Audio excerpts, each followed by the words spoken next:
Hoje, vamos mergulhar na fascinante história do papiro de Abbott, um dos documentos mais interessantes do Antigo Egito. Este papiro nos revela detalhes surpreendentes sobre roubos de túmulos, uma prática que abalou a sociedade egípcia há milhares de anos. Veremos como esses antigos crimes foram investigados pelos próprios egípcios da época, métodos de roubo e também medidas tomadas pelas autoridades egípcias para proteger os tesouros dos antigos faraós. Junte-se a mim na investigação desses crimes há muito soterrados pelas areias do tempo.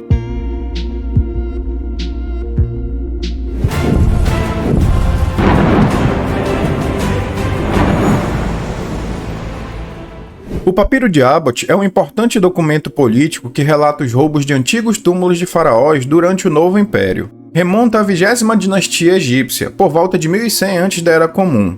De acordo com Thomas Eric Pitt, o pesquisador que de 1909 a 1918 conduziu diversas escavações no Egito, o conteúdo do papiro ocorre em um período de 4 dias, do dia 18 ao dia 21 do terceiro mês da temporada de inundações do Nilo. As datações realizadas no item apontam uma data entre 1130 e 1000 antes da Era Comum, mas o item está em ótimo estado, atualmente sendo mantido e preservado pelo Museu Britânico de Londres, sob o número de registro 10.221.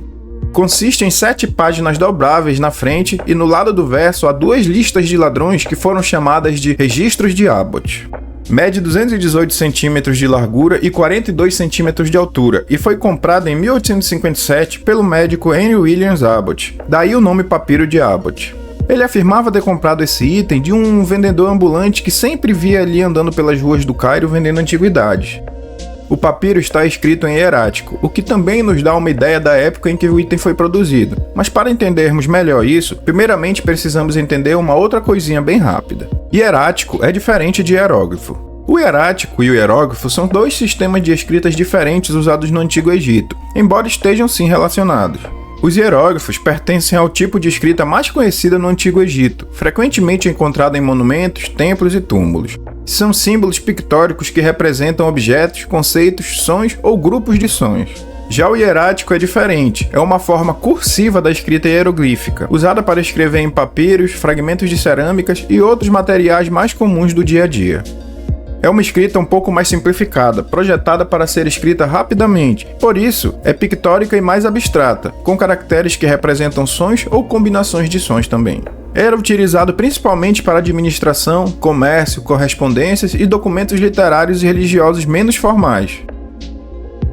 Pois é, essas 2 formas de escrita coexistiram por muitos séculos e ao longo das dinastias foram surgindo características que nos possibilitam também uma datação relativa dos documentos. Essa datação é feita de acordo exatamente com essas características. No caso do Papiro de Abbott, basta saber que as características encontradas na escrita dele batem exatamente com as características de outros documentos referentes à escrita hierática da 20ª dinastia egípcia. Esse documento é forjado para esconder o verdadeiro propósito das pirâmides. Estão tentando esconder o verdadeiro motivo por não serem encontradas múmias lá dentro. Bom, como vocês sabem, eu sempre deixo os links de artigos e livros que eu utilizo nos vídeos aí na descrição para quem quiser comprovar. Basta ir lá e clicar. Mas voltando aqui para o Papiro de Abbott, ele relata um escândalo entre 2 rivais, Passer, o prefeito da margem leste de Tebas, e Pauero, o prefeito da margem oeste de Tebas. Dentre essas informações, constam também as investigações realizadas pelos investigadores reais do faraó sobre o arrombamento e roubo de diversos túmulos e tumbas das gerações anteriores, mas vamos primeiro falar sobre os roubos e posteriormente falaremos sobre esses 2. Por enquanto, basta sabermos que o documento parece ter sido escrito pela perspectiva de Pauero. Como mencionado no início, o Papiro de Abbott é dividido em descrições de eventos em um período de 4 dias, a partir do dia 18 até o dia 21 do terceiro mês do período de inundações ali do Nilo. Está descrito no documento que ele data do 16º ano do reinado do faraó Ramsés IX, o 8º faraó da 20ª dinastia egípcia, o que nos comprova mais uma vez a data apontada. O papiro começa com algumas apresentações e logo começa a tratar dos roubos citados nas antigas tumbas. Os oficiais reuniram-se em Tebas e formaram uma comissão para investigar as alegações de saques nos túmulos. Logo em seguida, começa a descrição do primeiro dia. O papiro descreve uma busca dos túmulos alegados por Paueiro como tendo sido violados. A Comissão de Investigação, como era denominada a equipe de investigadores reais de Ramsés IX, procurou 10 túmulos reais, 4 túmulos de sacerdotisas da propriedade da divina adoratriz, que seria algo como os adoradores de Amon, e também investigou 17 túmulos de famílias que possuíam bastante riquezas ali na cidade de Tebas. Pronto, galera, agora começou a chover, então vocês provavelmente devem estar ouvindo aí o barulho da chuva ali fora pela janela, mas enfim, vamos continuando aqui. Os resultados dessa primeira investigação, essa feita ali no dia 18, né, dizem que o túmulo do rei Sobekensaf II, 2 dos 4 túmulos das sacerdotisas e todos os túmulos dos cidadãos haviam sido saqueados. Um dos investigadores, que assina por Madam Hat, diz: "Vejo marcas de golpes a martelo e machados nas paredes, rastros de trenós no chão e descobri que o túmulo do rei Sobekensaf foi saqueado. Os ladrões roubaram os objetos de ouro e prata e profanaram a múmia do rei, deixando para trás apenas o que não lhes era de interesse." No dia 19, ou seja, o segundo dia das investigações, o documento afirma que houve outra busca de túmulos, dessa vez no Vale das Rainhas, principalmente no túmulo da rainha Isis. Os responsáveis pela realização da investigação trouxeram consigo um funileiro chamado Peicaro. Enfim, o funileiro confessou que no ano 14 do reinado do faraó, ou seja, 2 anos antes, roubou do túmulo de Isis e de outros túmulos do Vale das Rainhas. Enquanto procurávamos, o funileiro confessou, mas não queria apontar para as tumbas que ele violou, mesmo depois de ter sido brutalmente espancado.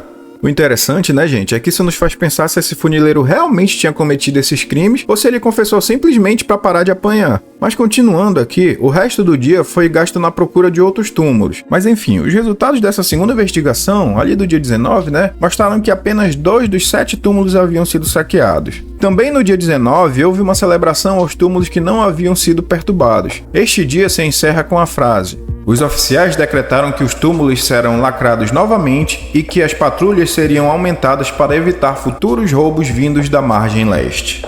O interessante, gente, é que aqui nós já começamos a entender o contexto desse papiro, pois é dito que Passer tomou a celebração como uma acusação direta a ele próprio e se fez ir relatar ao faraó 5 acusações contra a minha pessoa e meus oficiais. Mas então, nesses 2 últimos trechos que nós lemos, nós identificamos claramente que o Paueiro e o Passer estavam ali tendo uma tretinha entre eles. Tanto que o Paueiro disse que os túmulos seriam lacrados novamente e as patrulhas aumentadas para evitar os futuros roubos vindos da margem leste, que, como sabemos, era a margem de Passer. E nesse outro trecho que nós também lemos agora, nós vemos o Paueiro exatamente reclamando de que o Passer iria ao faraó fazer acusações contra ele e os homens dele, né? Então, realmente, nós podemos claramente ver um conflito político ali, né, gente? Tá aí, né? E pra quem acha que treta política é só agora, Lula, Bolsonaro e, enfim, todos esses por aí, não, gente, isso acontece na humanidade há milênios, desde que o homem aprendeu o que era o poder.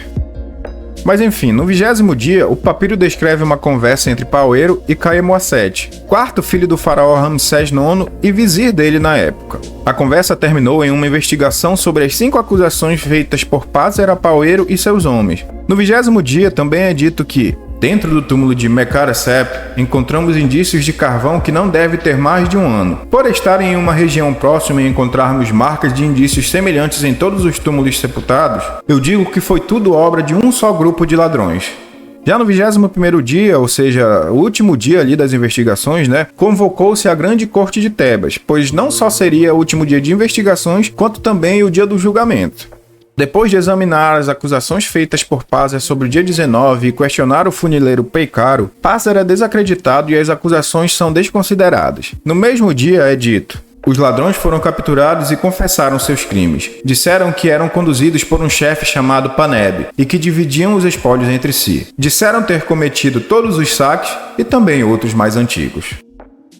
E olha só que interessante, né, gente? Vocês lembram que no dia 18, o túmulo de Sobekensaf II foi investigado e encontrado vandalizado, né? Pois é, em outro papiro, o papiro de Amherst, outro papiro que data ali daquela mesma época, encontramos o registro e a confissão desses ladrões acusados de saquear o túmulo desses faraós.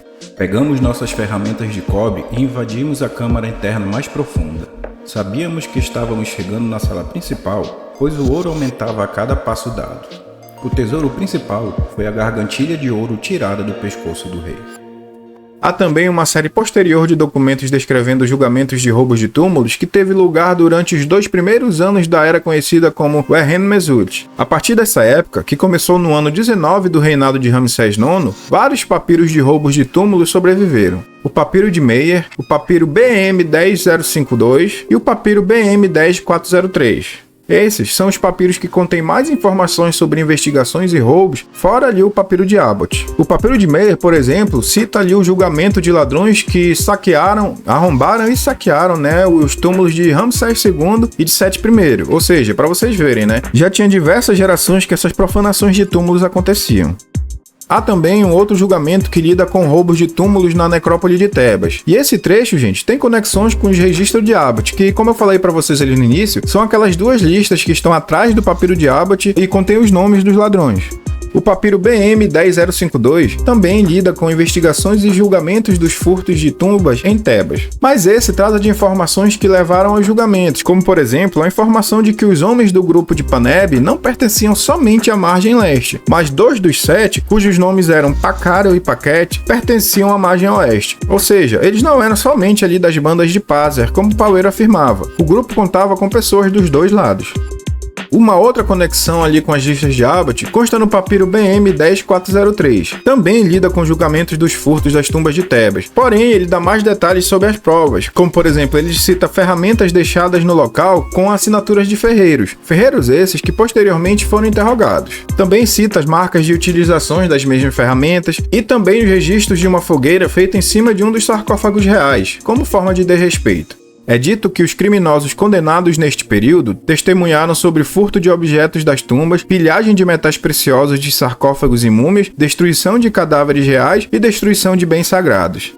E uma outra coisa interessante, só a título de curiosidade, tá, gente? É que ali no papiro 10052 é dito que os bandidos confessaram festejos utilizando materiais das sepulturas reais e atividades blasfemas dos indivíduos. Ou seja, eles bagunçaram ali na sepultura, quebraram, blasfemaram, roubaram, enfim, tudo isso, Mas enfim, voltando aqui pro papiro de Abbott, ele termina com a informação de que os criminosos foram condenados à execução e seriam mantidos no Quener até a data das execuções.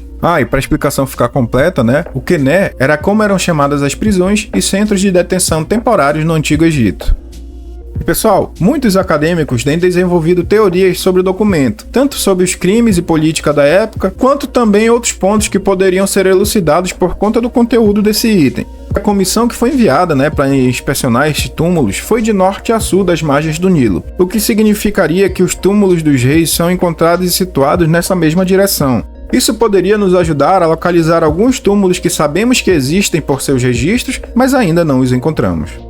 Pássaro é mostrado de maneira negativa nas investigações exatamente pelo papiro ter sido escrito sob a perspectiva do seu rival Paueiro. Segundo Inlock, Paueiro pode ter usado esse caso para tentar incriminar Pássaro. Isso é suportado por algumas coisas, como por exemplo, no papiro BM 10403 é dito que uma das 5 queixas, aquelas 5 queixas que Pássaro disse que levaria ao faraó, constava a suspeita de que Paueiro poderia estar envolvido nos roubos dos túmulos de alguma forma e estava ansioso para desviar a atenção para outro lugar, incriminando Pássaro e seus homens. Gente, qualquer semelhança com a atualidade é mera coincidência, tá? Mas enfim, não só ali no papiro de Abbott, mas em todos esses documentos que mostramos aqui, como o papiro de Maia, o BM 10403, o BM 10052, são citadas diversas outras tumbas que já se sabia terem sido roubadas e saqueadas em datas anteriores, como por exemplo, as tumbas de Ramsés II e III, a tumba de Amenhotep I, a tumba de Intef II e outras. Isso explicaria porque muitas pirâmides encontradas no Egito não possuíam mais múmias ou tesouros dentro delas. Mas esse documento não cita as pirâmides de Gizé. Nunca foram encontradas múmias lá dentro, porque a pirâmide era uma usina hidrelétrica, não era uma tumba. Será mesmo que nunca foram encontradas múmias dentro das pirâmides de Gizé? Onde você viu essa informação? Foi em algum artigo científico, livro acadêmico ou em algum programa do History Channel? Talvez em algum vídeo de algum canal sensacionalista, Mas enfim, nós podemos fazer um vídeo sobre o assunto e eu garanto para vocês que vocês vão se surpreender. Se quiserem, peçam aí nos comentários que com certeza eu faço. Temos os papiros citando o roubo de todas as múmias que não são encontradas nas pirâmides, como por exemplo a de Khufu? Não, pelo menos não ainda. Quem sabe um dia encontremos ou quem sabe não. Mas pense comigo, se você fosse um ladrão de tumbas no Antigo Egito, há mais de 4.000 anos atrás, roubando pequenas tumbas com faraós, reis e tesouros muito menos importantes e valiosos, o que você pensaria ao olhar para a maior tumba do Antigo Egito, dedicada ao maior faraó do Antigo Egito e que possuía o maior tesouro do Antigo Egito? Com certeza a pirâmide de Khufu seria um dos, se não o maior alvo de um criminoso. Bom, gente, artigos científicos e links estão na descrição, como sempre. Agradeço quem assistiu até aqui, espero que vocês tenham gostado. Deixe seu like aí que é de graça. Se não curtiu, pode deixar um dislike e me xingar aí. Inscreva-se se não for inscrito. E agora eu vou deixar aqui mais 2 vídeos para vocês continuarem assistindo e ajudando o nosso canal a crescer, beleza? Então, valeu pessoal, até o próximo vídeo.